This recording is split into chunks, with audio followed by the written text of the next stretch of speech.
साई बंदगी सतनाम। आज हमारे गुरुदेव नितिन साहब जी सत्संग के माध्यम से गीता क्या बोल रही है, गीता में जो लिखा है उसके विषय में बात करेंगे। गीता में भगवान श्री कृष्ण ने आत्मदेव के बारे में, आत्मा के बारे में बहुत कुछ कहा है, लेकिन एक अच्छा गुरु, एक सच्चा गुरु न मिलने की वजह से हमें गीता समझ नहीं आ रही आज तक। गीता में क्या लिखा है हमारे गुरुजी बड़े विशेष ढंग से आज आपको बताएंगे। कृपया सत्संग को बड़े ध्यान से सुने, बड़े विवेक के साथ सुने।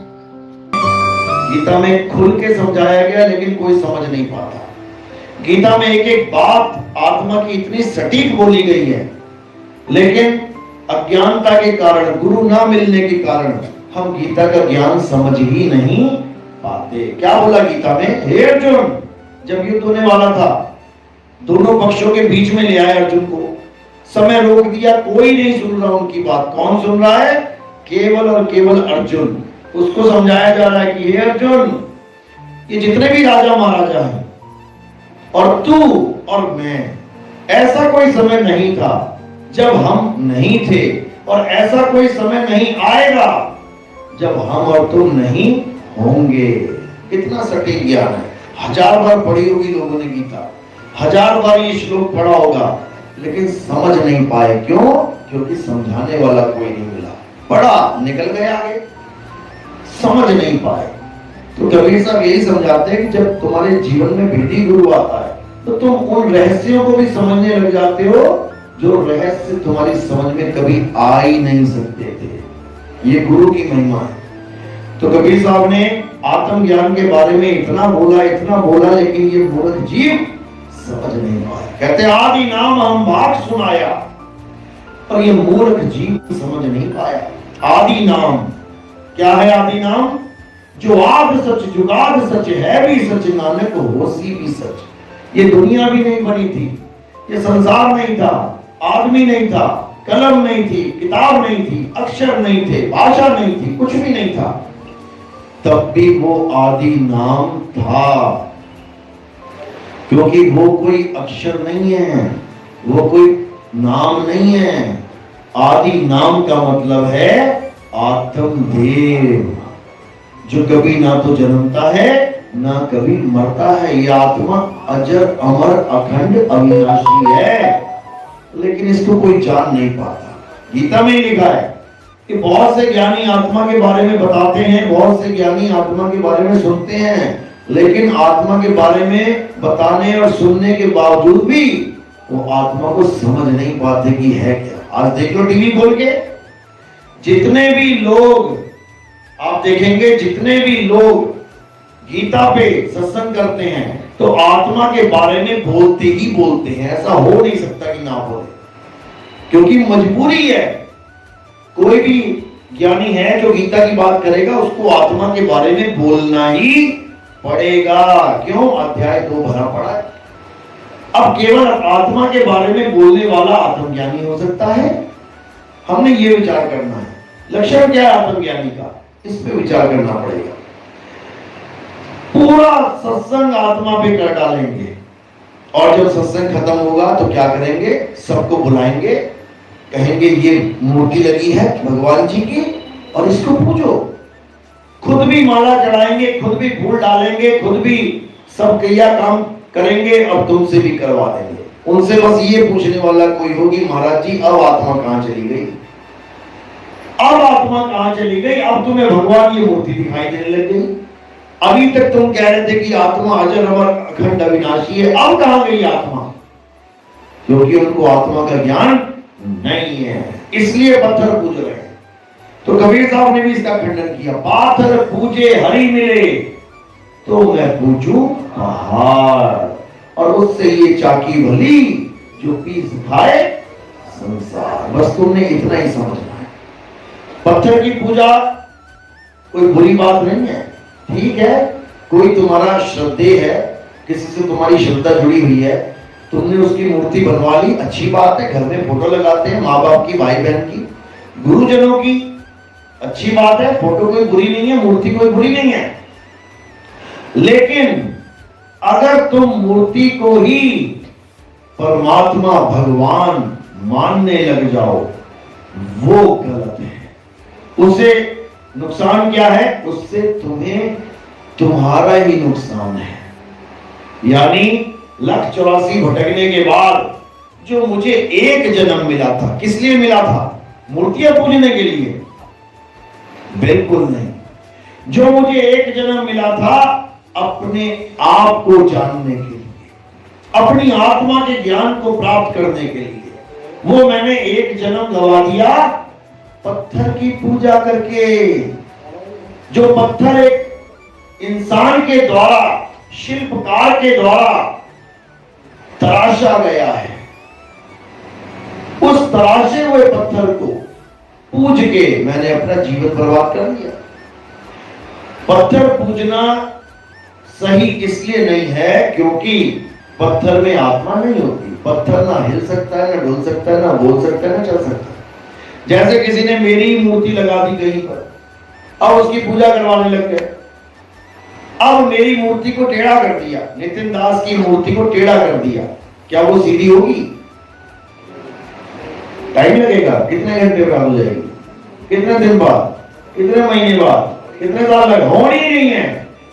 क्यों नहीं होनी? क्योंकि वो तो आम आदमी की मूर्ति है। नितिन दास एक आम आदमी है। अब भगवान शंकर की ले लें, भगवान विष्णु की, या जो बड़े से बड़ा तुम्हारा भगवान है उसकी मूर्ति ले लें, वो भगवान है। नितिन दास बड़ी भगवान है, इसलिए मूर्ति सीधी नहीं हो पाई। चलो भगवान जी की मूर्ति टेढ़ी कर देते हैं, सीधी होगी क्या? नहीं होगी।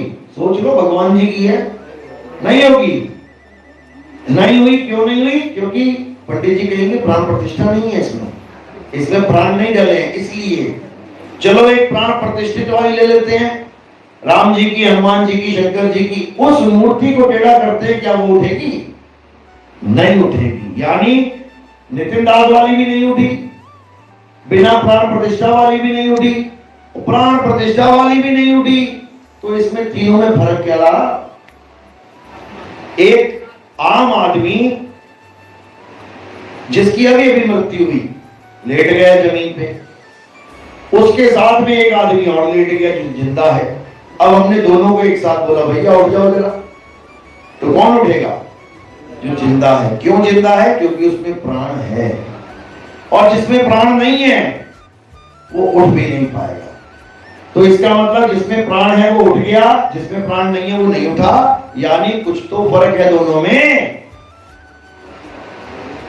हम पहचान सकते हैं किसमें प्राण है किसमें नहीं। तो फिर पंडित जी वाली मूर्ति पंडित जी भी साबित कर दें कि किसमें प्राण है और किसमें नहीं कर पाएंगे। उनके सामने कोई मूर्ति लेके आओ जिसमें किसी और पंडित ने प्राण डाले हैं, वो यही नहीं बता पाएगा डले हैं कि नहीं डले हैं। समझे? करके देख लेना, किसी पंडित जी से प्राण प्रतिष्ठा करा लेना, 1,000, 500, 2,000 देके। वही मूर्ति लेके किसी दूसरे पंडित के पास चले जाना कि पंडित जी बताना जरा इसमें प्राण है कि नहीं है। फिर देखना क्या बोलेंगे। जागो। मैं ये नहीं कह रहा कि भगवान को मत मानो, लेकिन पाखंडवाद को मत मानो। भगवान को मानो, परमात्मा को मानो। उसी के लिए तुम्हारा ये जन्म हुआ है, उसी को जानने के लिए तुम्हारा जन्म हुआ है। लेकिन तुम भगवान को पत्थर मान के बैठ जाओ। अभी मैं आ रहा था आगरा में, एक बड़ी सी शंकर जी की मूर्ति, कम से कम मूर्ति 50 फुट की। वो 50 फुट की मूर्ति वहीं खड़ी है रात में भी। सोचो तुम साइकिल पे जा रहे हो और 4 बदमाश तुम्हारे पीछे लग जाए लूटने के लिए। मूर्ति 50 फुट की खड़ी है, शंकर जी की त्रिशूल भी ले रखा है हाथ में, सांप भी है। तो तुम गांव की तरफ भागोगे या शंकर जी की मूर्ति की तरफ बचने के लिए? सोच लो एक बार। शंकर जी हैं, वो बड़े बड़ों को तहस नहस कर देते हैं तीसरी आंख से। फिर भी तुम शंकर जी के पास नहीं जा रहे हो। क्यों नहीं जा रहे हो? क्योंकि वहां पर तुम्हारा विवेक जाग गया। तुम्हें पता है भाई ये 4 लोग मुझे लूट लेंगे, शंकर जी यहीं खड़े मिलेंगे शाम तक और सुबह भी, ये मुझे नहीं बचा सकते। हाँ, पूजा करवा सकते हैं, सारा दिन करते रहो, लेकिन बचा नहीं सकते। अगर शंकर जी बचा सकते होते तो तुम्हारा घर बचाते कि पहले अपना घर बचाते? सोमनाथ का मंदिर, जहां पर कहते हैं साक्षात शिवलिंग प्रकट हुआ, कितनी बार लूटा गया? 17 बार। अरे एक बार मिस हो गया, 2 बार मिस हो गया, 3 बार मिस हो गया, 17 बार मिस हो गया। क्यों लुट गया वो? क्योंकि वो लुटे हुए शंकर जी से ज्यादा बलवान था। बलवान थे क्या? शंकर जी से ज्यादा बलवान थे क्या वो? नहीं थे। लुटा इसलिए क्योंकि शंकर जी मंदिर में रहते ही नहीं है, रहते ही नहीं है। शंकर जी कहां रहते हैं? क्या स्थान है उनका? हृदय चक्र, यहां रहते हैं शंकर जी। जितने भी हिंदू, मुसलमान, सिख, ईसाई, जितने भी लोग बैठे हैं, सबके अंदर शिव जी बैठे हैं, शंकर जी बैठे हैं। कहां बैठे हैं? हृदय में। जो डमरू है ना शंकर जी का, ये तुम्हारा दिल ही है। डम डम डम डम डम डम लगा के देखो कान एक दूसरे की छाती पे, तुम्हें साक्षात डमरू दिखाई देगा। और जब तुम्हारी मृत्यु आने वाली हो या 4-10 लोग तुम्हें मारने आने वाले हो, तुम्हें पता लग जाए, यही तांडव में बदल जाता है, डम डम डम डम डम डम। और उसके बाद क्या होता है? अटैक आता है, ठक करके बंदा ध्वस्त। तो शंकर जी का कार्य वहां पर पूर्ण हो जाता है, क्योंकि शंकर जी संहार के देवता हैं। ब्रह्मा जी कहां रहते हैं? हमारी इंद्री में रहते हैं। ब्रह्मा जी का काम है विस्तार करना, यानी बीज डालना। तो ये सारा काम हमारी इंद्री ही करती है। विष्णु जी का वास कहां है? नाभि में। उनका क्या काम है? जो ब्रह्मा जी ने बच्चा डाल दिया, गर्भ में स्थापित कर दिया है, उस बच्चे को खाना पीना, वायु, जल सब कुछ प्रोवाइड करेगा। कौन करेगा? विष्णु जी करेंगे। इसलिए उनको जगत के पालक कहा जाता है। ब्रह्मा जी जगत को उत्पन्न करने वाले, विष्णु जी जगत के पालक, और शंकर जी जगत का संहार करने वाले। ये तीनों कहीं मंदिर में नहीं रहते भाई, ये तीनों ये सृष्टि में रहते हैं। ये जो सृष्टि बनी हुई है, इसी में सारा काम कर रहे हैं ये लोग। गणेश जी का काम कहां पर है? वो क्या कर रहे हैं? वो हमारे गुदा के स्थान पे बैठे हुए हैं। उनका क्या काम है? जितना भी आप रात में खाते हो, पचाते हो, उसको सब बाहर निकालते हैं। इसीलिए गोबर गणेश की भी पूजा की जाती है। गोबर का बनाते हैं ना गणेश, गोबर कहाँ होता है? पेट में ही होता है, और कहाँ होगा? गोबर कह लो। तो गणेश जी का काम होता है गोबर को, वेस्ट को बाहर निकालना। अगर आपके कवच हो गई है, आप योगियों के पास जाते हो, तो वो आपको गणेश क्रिया देते हैं करने के लिए। गणेश क्रिया आप नेट पे सर्च करोगे, गणेश क्रिया क्या होती है, तो आपको पूरा प्रोसेस समझ में आएगा कि जिनको कब्ज हो जाती है, यानी कि जिनका गोबर सही तरह से नहीं निकल रहा है अब गणेश जी करेंगे अपना काम, वो क्रिया काम आएगी। तो गणेश जी की क्रिया क्या है?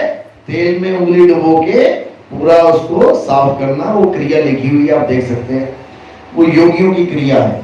गणेश जी का नाम इसलिए डाला है क्योंकि ये सारा डिपार्टमेंट गणेश जी का ही है। तो उसको सफाई हो जाती है।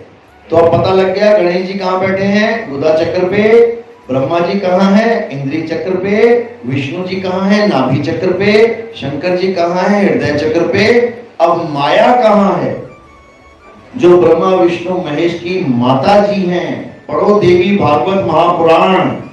ब्रह्मा विष्णु महेश को उत्पन्न करके अर्ध निद्रा में, यानी कि सोया हुआ रखा गया, और जब वो जागे तो वहां पर मां प्रकट हुई और उन्होंने दर्शन किए और पूछा, मां आप कौन हो? हे नारी आप कौन हो? उन्होंने कहा, मैं ही तुम्हारी मां हूं तीनों की। उसके बाद पिताजी के दर्शन कराने ले जाती हैं। वो कहते हैं, हमारे पिताजी कौन है? तो वो कहती हैं, चलो फिर तुम्हें दिखाते हैं। और क्या दिखाते हैं? पिताजी नहीं दिखाते कि कोई अलग से बंदा दिखाई देगा, तीनों के दर्शन कराती हैं। यानी ब्रह्मलोक में लेके जाती है। वहां ब्रह्मा बैठे होते हैं साक्षात, और जिसको लेके जाती है ब्रह्मा को, वो हैरान हो जाता है देख के, कहता है ये दूसरा ब्रह्मा कहां से आ गया। जब विष्णु लोक में लेके जाती हैं तो वहां एक नया विष्णु बैठे होते हैं, अलग विष्णु। इधर विष्णु जी हैरान हो जाते हैं कि भाई मैं यहां हूं, वो कौन है? शंकर जी को शिव जी के दर्शन कराती हैं, वो भी हैरान हो जाते हैं, भाई ये कौन है? ये सब देवी भागवत में लिखा हुआ है, आपने कभी जीवन में पढ़ा नहीं। किस किसने पढ़ा है, हाथ खड़े करो। आपने पढ़ी है ये स्टोरी पूरी? बहुत बढ़िया। उनको समझ में ही नहीं आता कि हमें हमारे ही दर्शन करवा दिए। इसके पीछे बहुत गुप्त रहस्य है, बहुत गुप्त रहस्य है। जब आगे 209 के बाद सत्संग खुलने शुरू होंगे ना, एक एक कहानी, एक एक चिट्ठा खोल दिया जाएगा पूरा। उसके बाद अज्ञान को जड़ से खत्म करके केवल ज्ञान की लहर चलेगी, चाहे किसी भी धर्म का आदमी हो। आओ तो सही, बैठो सही। तो ये माया का स्थान कहां है? कंठ पे। तभी कहते हैं सरस्वती बैठी है कंठ में। इसका कार्य क्या है?